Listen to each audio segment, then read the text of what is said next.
అబ్బా చాలా తలనొప్పి ఉంది. ఈరోజు చాలా వరకు ఎక్కువ చెప్పేసాడు మాస్టర్.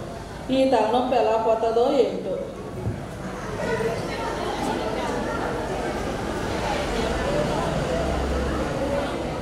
మేరీ మేరీ, ఇది దీనికి అవసరం అయితే మాత్రం ఒక్క కేక పరిగెత్తుకు వస్తుంది. ఎక్కడుందో ఏంటి? మేరీ టీ తీసుకురా. ఏమండి, వస్తున్నానండి, టీ తీసుకొస్తున్నాను. టీ తీసుకోండి.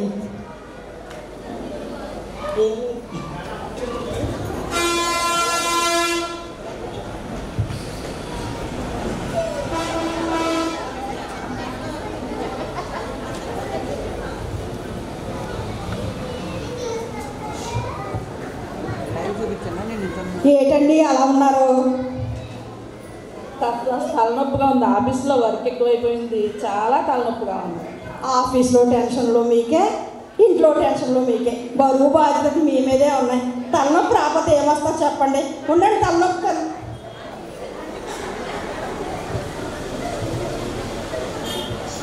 ఏమండి ఏమండి చెప్పు, నేను మాట చెప్తాను, వింటారా? వింటున్నాను, చెప్పు. ఏమీ లేదండి, మన స్త్రీల క్రిస్మస్ వస్తుంది కదా, దానికి చీర కొనుక్కుందామని మొన్న పాస్టమ్ గారు మేనవాళ్ళు పెళ్ళయింది కదండి, 25,000 రూపాయలు ఉప్పాడు పట్టు చీర కొనుక్కున్నారు.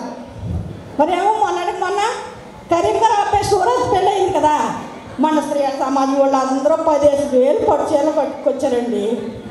ఏమండి నేను కూడా కొనుక్కుంటానండి, ఒక్క 10,000 ఉంటే ఇవ్వండి. నేను కూడా పట్టు చీర కొనుక్కుంటానండి, ఒక్క 10,000 ఉంటే ఇవ్వండి. 10,000 పట్టు చీర కావాలా?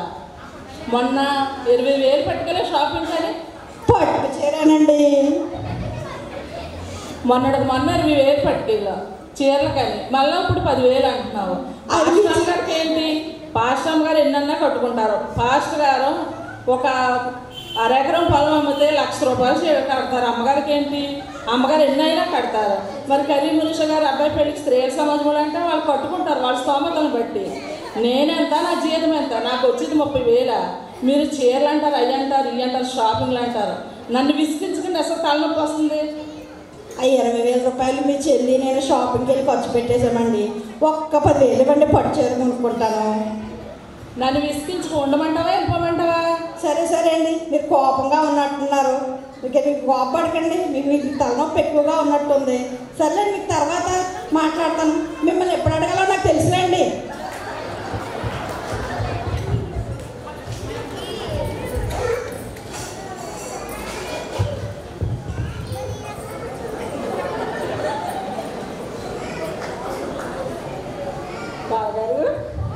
బావగారండి.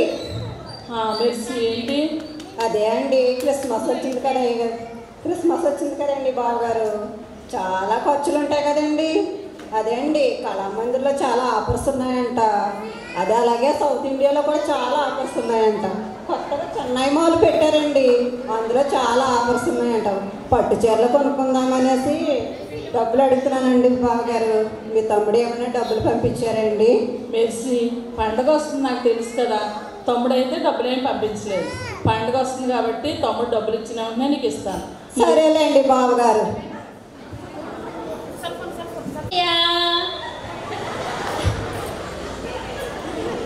అన్నయ్య, ఆఫీస్ నుంచి ఎప్పుడు వచ్చావు అన్నయ్య? అన్నయ్య అలా ఉన్నావేంటన్నయ్య? మాట్లాడన్నయ్య. అమ్మా, నేను ఆఫీస్ నుంచి వచ్చాను. ఈరోజు చాలా తలనొప్పి ఉంది, నన్ను నిశ్చించుకో. నీవు వచ్చిన పని ఏంటో చెప్పు. అన్నయ్య, ఎప్పుడు ఉండే తలనొప్పులే కదా అన్నయ్య. అన్నయ్య, క్రిస్మస్ వస్తుందని కొత్త డ్రెస్సులు, కొత్త గాజులు, రకరకాల నెక్లెస్లు అన్నీ ఆన్లైన్లో ఆర్డర్ చేశానన్నయ్య. అంతేకాదన్నయ్య, మా ఫ్రెండ్స్ గోవా ట్రిప్ వేశారన్నయ్య, దానికి సంబంధించిన ఐటమ్స్ అన్నీ ఆన్లైన్లో ఆర్డర్ చేశానన్నయ్య. ప్లీజ్ అన్నయ్య, కొంచెం డబ్బులు ఇవ్వన్నయ్య. నాకు నువ్వు తప్ప ఎవరున్నారన్నయ్య? ఏంటి? నిన్న కాక మొన్నేమో ఆన్లైన్లో డ్రెస్ రప్పించుకున్నాం, మొన్నేమో రవల్ నెక్లెస్ రప్పించుకున్నాం. ఇప్పుడు మళ్ళీ ఆన్లైన్లో ఏంటి బుక్ చేస్తావు? అసలు ఏంటి నీకు నీ ఉద్దేశం ఏంటి? మాట మాటకి షాపింగ్ షాపింగ్ అంటావు. అసలు మరి నిన్ను అసలు నీ భర్త ఎందుకు వదిలేశాడో తెలుసా? ఈ ఆన్లైన్ పడలేక వాడు నిన్ను వదిలేశాడు. నువ్వేదో వచ్చి ఉన్నావు అని ఏదో చూస్తుంటే మళ్ళీ ఆన్లైన్లో తినేస్తున్నావు. ఏంటో ఈ పిల్లలు రోజుకో ఒక ఆర్డర్ పెట్టుకుంటున్నావు. అసలు నీకు విసుగుదా లేదమ్మా? అబ్బబ్బా, ఈ తలపోటంతా నాకు మీద చూపిస్తున్నావు అన్నయ్య. సర్లే, ఇంకోసారి వచ్చి కలుస్తా. ఓ నా కొడుకా కొడుకా కొడుకా, ఏంటి నాన్న పలకట్లేదు ఏంటి? కొడుకా అమ్మా, నాకు చాలా తలనొప్పి ఉంది. ఎందుకు వచ్చావో చెప్పు. ఎందుకు ఉండదు నీకు తలనొప్పి? నీ భార్య చూస్తే ఎప్పుడు నాదలో చేపలు అంటది. నీ మద్దలు చూస్తే నన్ను షాపింగ్కి వెళ్ళాలా, డబ్బులు కావాలా అంటది. అదే నీ చెల్లి అయితే ఓ డ్రెస్సులు అంటది, ఓ మెటీరియల్ అంటది, అది అంటది, ఈ అంటది. ఏం చేస్తున్నానా? నీకు ఎప్పుడు తన్నుకోటే ఉండ ప్రార్థన నుండి రాస్తా.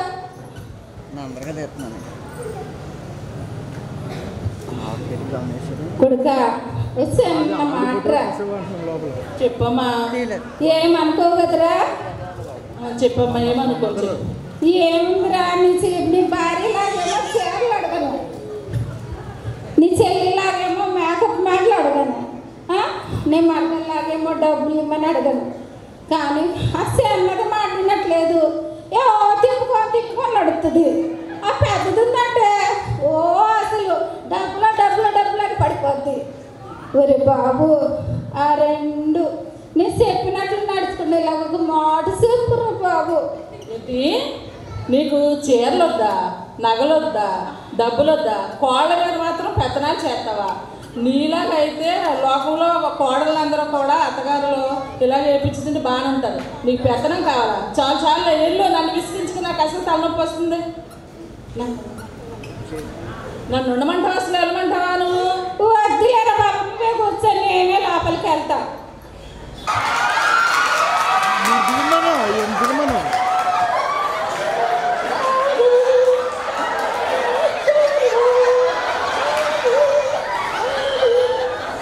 అది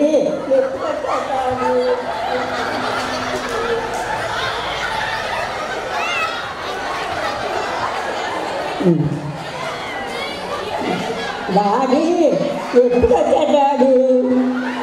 అమ్మా చిట్టు తల్లి, నాకు చాలా తలనొప్పి ఉంది. ఇసుకించుకురా. నీకేం కావాలో చెప్పు.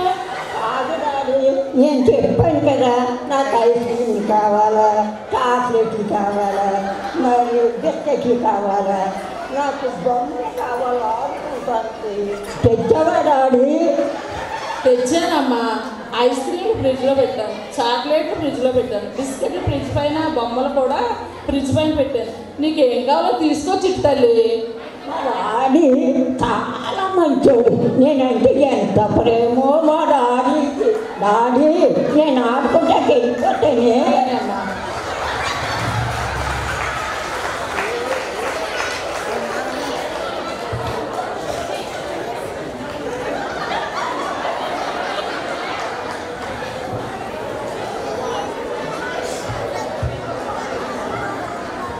అబ్బబ్బా, భార్య వచ్చింది. అబ్బబ్బా, భార్య వచ్చింది. పట్టు చీరలు అడిగింది. చెల్లెలు వచ్చింది. ఆన్లైన్లో డ్రెస్సులు అంటుంది. మరేమో నా తల్లి వచ్చింది, కోడల మీద పెత్తనం అంటుంది. మా చిట్టు తల్లి వచ్చింది, బిస్కెట్లు అంటుంది, చాక్లెట్లు అంటుంది. ఈ సంసారం చేసి కన్నా సముద్రం ఏదటో నయం. ఎందుకు వచ్చిన తలనొప్పో ఏంటో. మమ్మీ ఇచ్చిన డబ్బులు అయిపోయినాయి. చాక్లెట్లు కొనేసుకున్నాను. ఇచ్చిన డబ్బులు ఏమో ఐస్ క్రీమ్ తాగేసాను, అయిపోయాయి. బిస్కెట్ తినేసాను, డబ్బులు అయిపోయాయి. ఆకలి అయిపోతుంది. ఏం చేయను, చేతిలో డబ్బులు లేవు. ఏం చేయనప్పా, చాక్లెట్లా తినేసాను, అన్నీ తినేసిన. ఆకలి అయిపోతుంది. ఏం చేయనబ్బా. ఐడియా వచ్చింది. మా నాన్న దగ్గరికి వెళ్తే నాకు డబ్బులు ఇస్తుంది.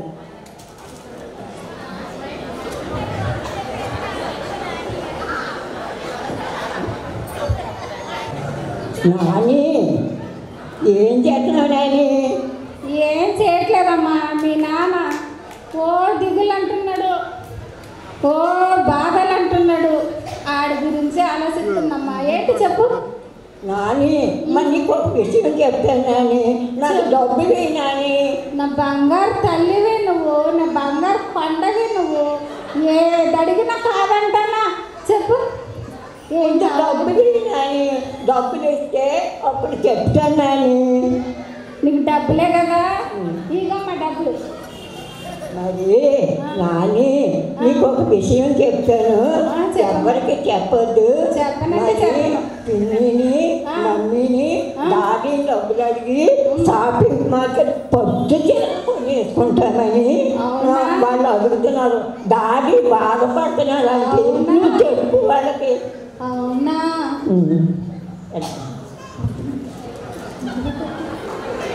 నా బంగారు తల్లి అమ్మా, ఇది చిన్న తల్లి.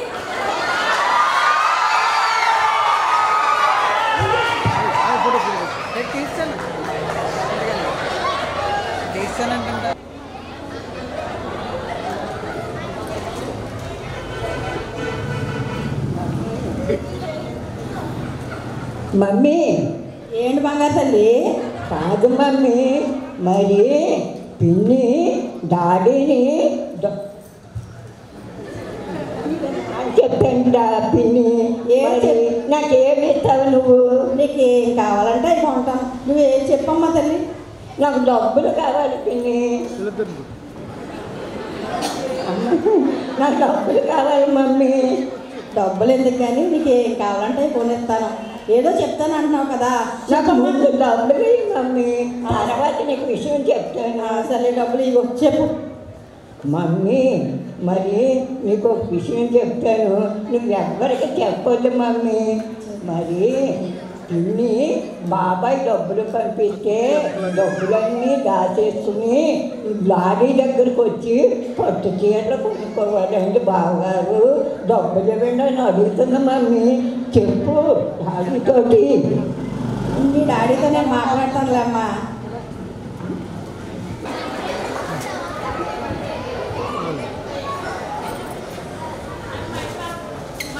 తినడము ఇక ఎక్కడ పడితే అక్కడ పడేసేస్తున్నారంటే ఈ పని అంతా నేను ఒక్కదాన్నే చేయాలా? ఇదంతా ఇంటి పని అంతా ఒక ఒక్కదాని మీదే పడిపోతుంది. ఏంటో ఈ బ్రతుకు ఎప్పుడు మారుతుందో ఏంటో. ఈయనేమో చెప్తే మాట వినడం, ఎక్కడికో దూరంగా వెళ్ళారు, డబ్బులన్నీ పంపిస్తున్నారు. వీళ్ళేమో లేదో లేదో లేదో అంటున్నారు. ఒక రూపాయి కూడా నా కంటికి కనపడనివ్వట్లేదు. ఏంటో పండగ పూట కూడా చీర కొనుక్కోవడానికి డబ్బులు ఇమ్మంటే మా బావగారు ఒక రూపాయి లేదమ్మా మా తమ్ముడు పంపిణీ చెప్తున్నారు. ఏంటో మరి. అమ్మ బంగారు తల్లి, ఏంట్రా తల్లి? కాదు పిన్ని, నీకు బంగారు తల్లి నీకు మాట చెప్తాను పిన్ని. మరి నాకేమి ఇస్తావు? ఏం కావాలమ్మా నీకు? నాకు డబ్బులు కావాలి పిన్ని. చెప్పు తల్లి, నేను ఇస్తాను. నీకేం కావాలో? ముందు డబ్బులు ఇస్తాను తల్లి నీకు. చెప్పు బంగారు తల్లి, ముందు డబ్బులు ఇస్తానమ్మా. చెప్పరా తల్లి. మరి ఒక విషయం చెప్తాను, ఆయన పిన్ని ఎవరికి చెప్పద్దు. ఎవరికి చెప్పాలి?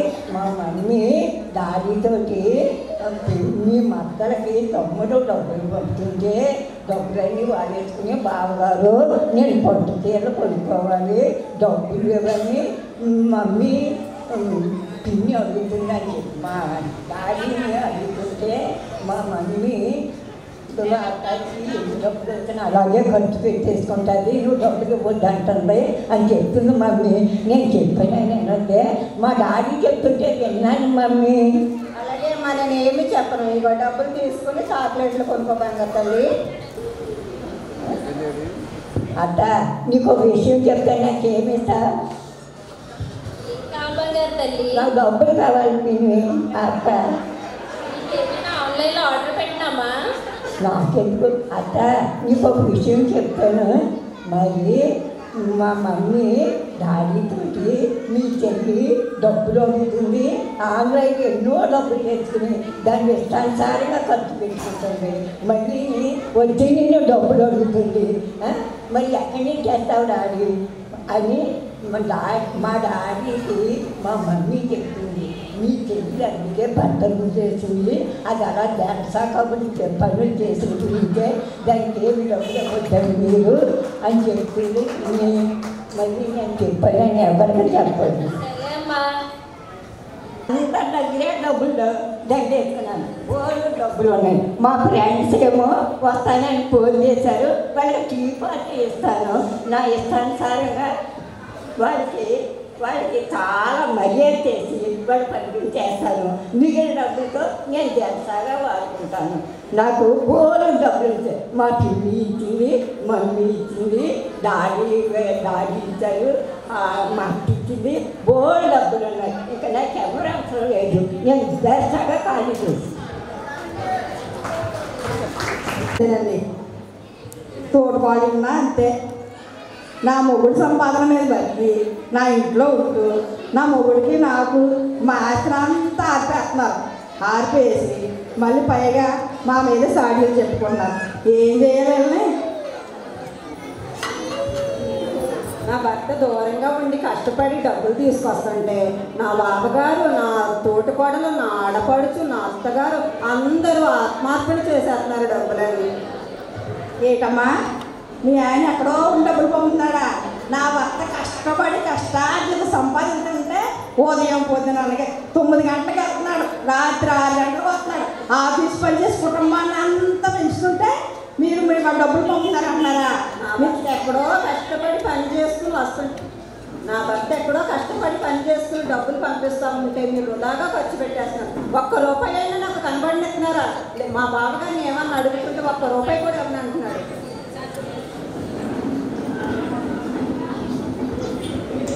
నా ఇంట్లో ఉంటూ మమ్మల్ని అంటారా మీరు? ఏంటి నేను భర్తల దగ్గర వచ్చేసి మా అన్నయ్య మీద పడి తింటున్నాను అంటున్నావా? మరి నిజమే కదా, రోజు ఆన్లైన్ షాపింగ్ పెడతావు, అన్ని డబ్బులు ఎవరు కడతారు? నా భర్త ఎక్స్ట్రా చేయడం కదా అది. మేరీ మేరీ ఏంటి వీళ్ళు లైట్స్ ఆన్లోనే ఉన్నాయి. వీళ్ళు చూస్తేనేమో గొడవ పడుతున్నారు. మేరీ మేరీ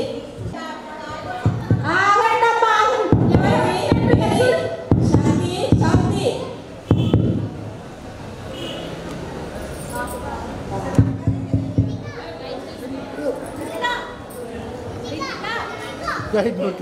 అమ్మగారండి, రెండు అమ్మగారు. వందనాలు అమ్మగారు. కూర్చోండి అమ్మగారు.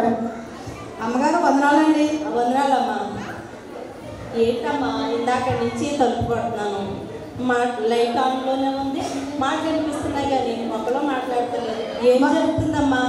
మా ఇంట్లో ఏం జరుగుతుందమ్మా? మా ఇంట్లో ఏం గొడవలు అయ్యారు అమ్మగారు. మేము కుటుంబం అందరూ కూర్చుని మాట్లాడుకున్నాం అంతేనండి.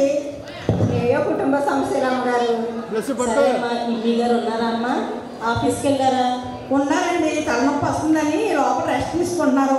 పిలవమంటారా అమ్మగారు? పిలవండి అమ్మా. ఏమండి ఏమండి పాస్టర్ గారు వచ్చారు, ఒకసారి రండి. వస్తున్నాను.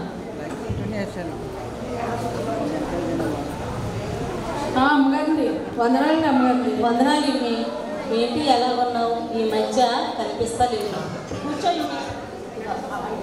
ఈ మధ్య ఏమి కనిపిస్తలేదు. ఏంటి ఇంకా ఆఫీస్కి వెళ్ళలేదు?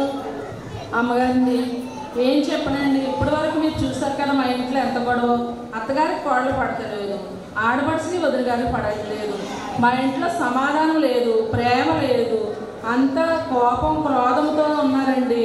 ఏం చెప్పనండి అమ్మగారండి. ఇదేంటి నా ఇల్లు ఇలాగ అయిపోయిందని నేను ఎంతో వేదంతో వెళ్ళి ఆ గదిలో కూర్చుని దేవుడికి మొరపెట్టుకుంటున్నానండి. కన్నీటితో ప్రార్థన చేస్తున్నాను. దేవుడు నిజంగా నా మొర ఆలకించి మిమ్మల్ని పంపించాడండి అమ్మగారండి. కంగారు పడిపోయింది. నీకు దేవుడు తప్పక న్యాయం చేస్తాడు. నీ కుటుంబంలో శాంతి సమాధానాలు ఇస్తాడు. వారిని మారేలా చేస్తాడు. వాడు కనువిప్పు కలిగేలా చేస్తాడు. నువ్వేమీ కంగారు పడక ఆఫీస్కి వెళ్ళు, టైం అవుతుంది. అమ్మగారండి వెళ్ళొస్తాండి. వందనండి అమ్మగారు. అలాగే ఆఫీస్కి టైం అయింది, వెళ్ళరా. శాంతి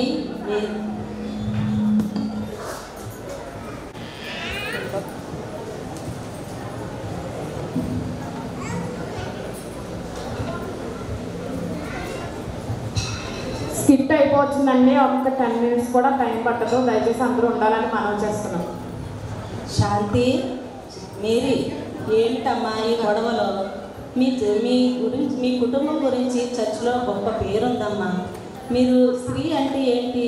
స్త్రీ అంటే సంఘానికి, కుటుంబానికి, సమాజానికి వెన్నుముక్క లాంటిది. అలా ఉండాలి కానీ మీరు ఇలా ఉండకూడదమ్మా. మీరు ఇలా ఉండకూడదమ్మా. మనము క్రైస్తవ బిడ్డలము. మన చేతిలో బైబిల్ అనే ఆయుధం మనకున్నది. బైబిల్లో ఎంతోమంది స్త్రీలు ఉన్నారు. వారి గురించి మనం తెలుసుకుందాము. నేను చెప్తాను, మీరు వినండి అమ్మా. అలాగే అమ్మగారు, బైబిల్లోను మనం చూసినట్లయితే కన్యాయ మరియమ్మ గారు ఆమె ఎంతో పరిశుద్ధంగా జీవించారు. ధర్మశాస్త్ర ప్రకారం వివాహం కాకముందే ఎవరైనా గర్భం ధరిస్తే రాళ్ళు రువ్వి చంపేవారు. కానీ అటువంటి పరిస్థితి ఉంది అని తెలిసి కూడా ప్రభు దాసురాలను నీ చిత్తం చెప్పిన నాకు జరుగునుగా కానీ దేవుని చిత్తానికి తను తాను అప్పగించుకుంది కన్యైన మరియ. మనము కూడా ఆమెలాగా ఎటువంటి పరిస్థితిలో కూడా దేవుని చిత్తానికి తల వంచి జీవించాలని మరియని చూసి మనం నేర్చుకుందాం.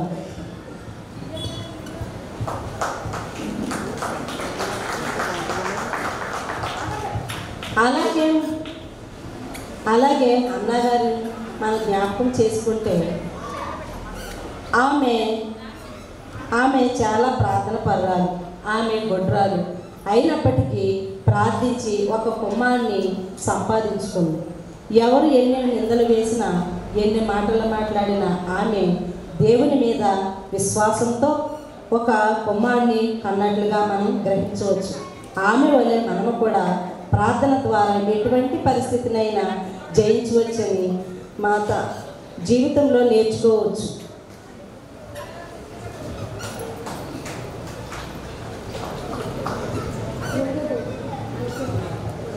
అలాగే మనం గమనించినట్లయితే యోకేబేతు ఇశ్రాయేలు బానిసలుగా చేసినటువంటి శత్రు దేశంలో తన కుమారుని నిలబడి ఒక ఇశ్రాయేలు జనాంగాన్ని విడిపించడానికి ఒక తల్లిగా ఒక కుమారుని సిద్ధపరిచింది. చిన్నతనం నుంచి తన ప్రజల పక్షంగా నిలబడటానికి దేవునిలో పెంచి ఒక గొప్ప తల్లిగా నిలబడింది. మనము కూడా యోకేబేతు నుంచి బిడ్డల్ని ఎలా పెంచుకోవాలో నేర్చుకోవచ్చు.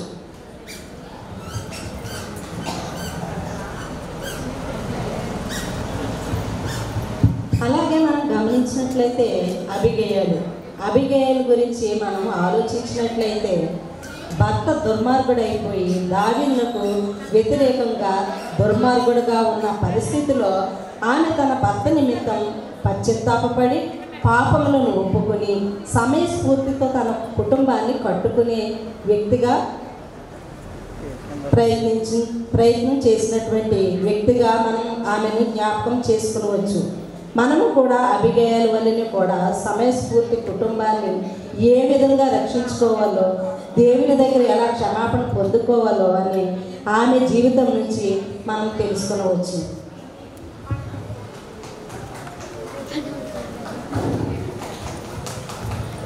అదే విధంగా ఆలోచించినట్లయితే నయోమి, ఓర్పా, రూతు వీరు అత్తాకోడలు అయినప్పటికీ కూడా ఒక తల్లి కూతురు ఏ విధంగా ఉంటారో, ఎటువంటి ప్రేమ కలిగి ఉంటారో అటువంటి ప్రేమను కలిగి ఒకరి ఎడల ఒకరు సమాధానంగా జీవించేటటువంటి వారు మనకు కనిపిస్తున్నారు. మనము కూడా మన జీవితాల్లో అత్తగా కోడలుగా ఎలా ఉండాలో వీరిని బట్టి మనం నేర్చుకోవచ్చు. అలాగేనండి అమ్మగారు. మనం చూసినట్లయితే ఎస్ఏ రాణి గారి గురించి ఆలోచించినట్లయితే ఆమెకు తల్లిదండ్రులు లేనప్పటికీ పినతండ్రి దగ్గర పెరిగినప్పటికీ కూడా తన యొక్క జనాంగం కోసం తన యొక్క ప్రజలు తను నిలబడినట్లుగా మనం గమనించవచ్చు. రాజాజ్ఞ లేకుండా రాజు దగ్గరికి వెళ్తే శిక్షిస్తాడని తెలిసి కూడా తన ప్రాణాలు పణంగా పెట్టి ఉపవాసం ఉండి ప్రార్థించి ప్రజలను రక్షించింది. ఆమె వలె మనము కూడా మన కుటుంబాన్ని, మన సంఘాన్ని, సమాజాన్ని రక్షించుకోవచ్చని ఆమె జీవితం నుంచి మనం నేర్చుకోవచ్చు. అలాగే మనం చూసుకున్నట్లయితే తబిత తను ఎవరు లేనటువంటి వ్యక్తి, ఒక్కరితి బ్రతుకుతున్నప్పటికీ వస్త్రాలను కుట్టి విధవరాళ్లను ఆదరించింది, ఎంతో మందికి సహాయం చేసేది. కానీ తన ప్రాణాలను కోల్పోయింది. అయితే ఆమె తిరిగి బ్రతకగలిగింది. ఆమె విశ్వాసం, ఆమె సహాయ గుణము ఆమెను రక్షించింది. మనము కూడా తబిత విశ్వాసం కలిగిన ఇతరులకు సహాయం చేసినప్పుడు అసాధ్యులకు కూడా సాధ్యమై అవుతాయి అని తబిత జీవితం నుంచి మనం తెలుసుకోవచ్చు. చూడండి అమ్మ, బైబిల్లో ఎంతమంది స్త్రీల గురించి మీకు చెప్పాను. అదేవిధంగా మీరు ఇంట్లో ఎటువంటి గొడవలు పడకుండా వీరి జీవితాన్ని బట్టి మీరు కూడా మారి మీరు కనువిప్పు కలిగేలాగా మీ జీవితాలు మారాలని ఈ విషయాలన్నీ మీకు చెప్పి ఉన్నాను. చాలా థ్యాంక్స్ అమ్మగారు. బైబిల్లో ఉన్న స్త్రీల గురించి చెప్పి మాకు కనువిప్పు కలిగించారు. మేము ఇంకా దెబ్బలాడుకోకుండా కలిసిమెలిసి సంతోషంగా శాంతి సమాధానంతో ఉంటామని మీకు మాటిస్తున్నాను అమ్మగారు. అలాగే మంచి విషయాలు చెప్పి మా పనులు తెప్పించారు అమ్మగారు. ఇంకెన్నడూ కూడా లోపం వైపు చూడకుండా దేవుని వైపు చూస్తూ బ్రతుకుతాము. అలాగే వందనాలమ్మా. మీరు అందరూ ఇలా మారితే నాకు ఎంతో సంతోషంగా ఉందమ్మా. మీ గురించి మీకు ఎంత కనువిప్పు కలిగినందుకు నాకు చాలా సంతోషంగా ఉంది. ఒక చిన్న ప్రార్థన చేసుకుందామమ్మా. ప్రార్థన. మహాపరిశుద్ధుడైన మా ప్రభువా, ఘనమైన నాయన, మీ బంగారు పాదాలకు వందనాలు నాయన.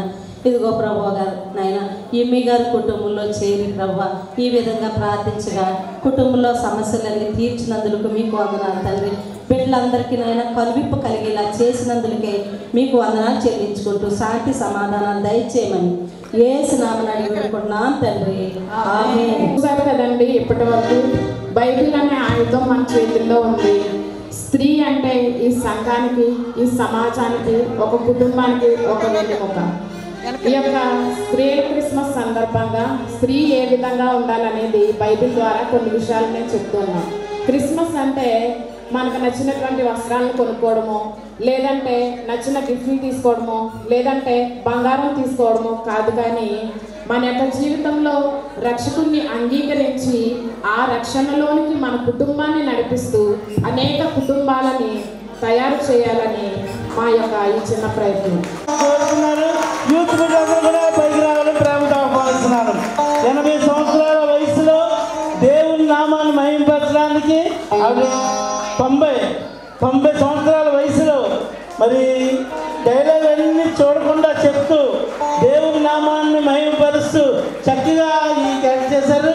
దానికి మా యూత్ వారు, ఎన్ఎంఈ యూత్ వారు ఇన్స్పైర్ అయ్యి ఆవిడ సన్మానించాలని కోరుతున్నారు. యూత్ అందరూ ఎదురు రావాలి, గట్టిగా అందరూ చెప్పడం కొడదాం.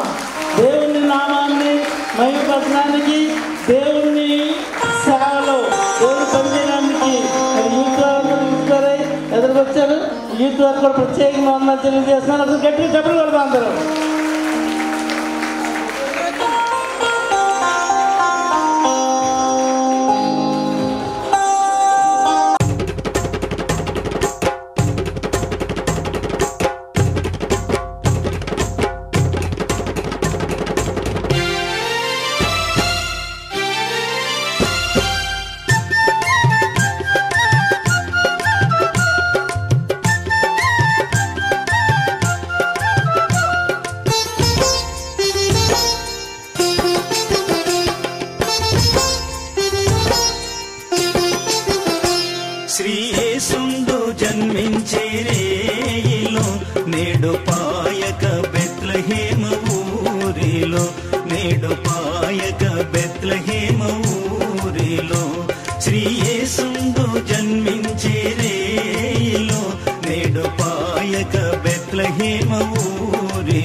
మాయయైన మరియమ్మ